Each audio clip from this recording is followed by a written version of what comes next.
a very swift video here about a camera, basically.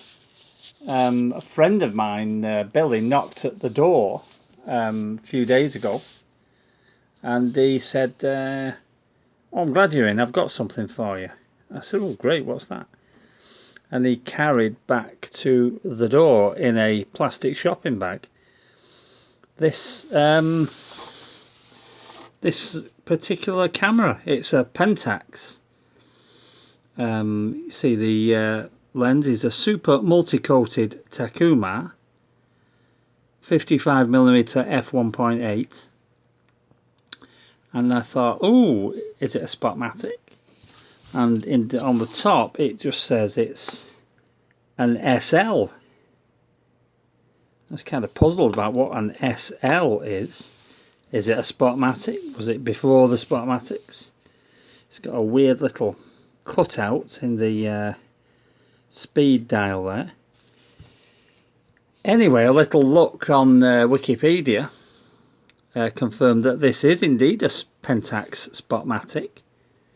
It was made between 1968 and 1971, and it is basically the standard Spotmatic camera, but without a light meter.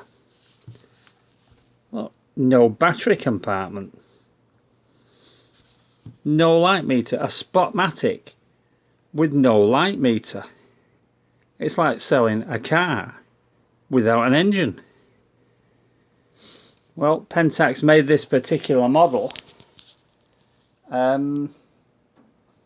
because it was they could sell it more cheaply, and they thought people wanted a cheaper camera, and so leaving out the light meter circuitry, which was quite a big deal in those days, saved quite a bit of money.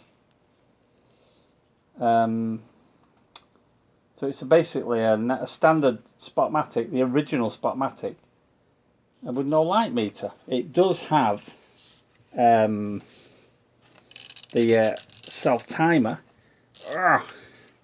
So if you actually cock the camera like that and push the button, the self-timer will fire the camera. I love a self-timer with a nice good spring like this that's not weak. It gets right the way to the end, nice and there, and it works perfectly.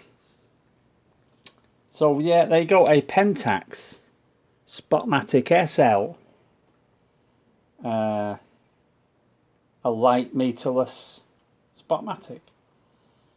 The lens, by the way, dates from 1971. The super multi-coated Takumas were brought out in 1971. If this would have been, camera body would have been bought earlier, it would have had a super Takuma lens on.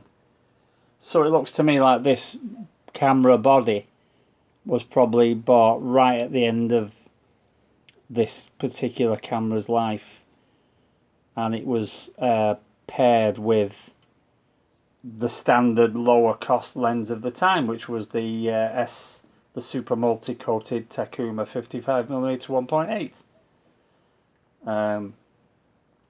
So it was probably bought by somebody probably about 1971 for a really good bargain price. But I can't, you know, they must have maybe decided, maybe they had a light meter and they were a confident enough photographer to take their own light meter readings, in which case it would have been a great camera. But you don't see many of them about, even though they were cheaper to buy. They really didn't, people didn't want cameras without light meters, so they would be willing to pay the extra.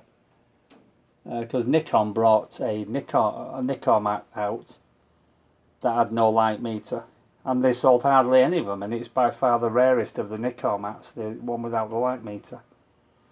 I'd never heard of this. They're not rare. In fact, Billy wouldn't take any money. I offered to pay him for it, but he wouldn't take a penny for it. So that was very nice. So there we go, the Pentax SL Spotmatic.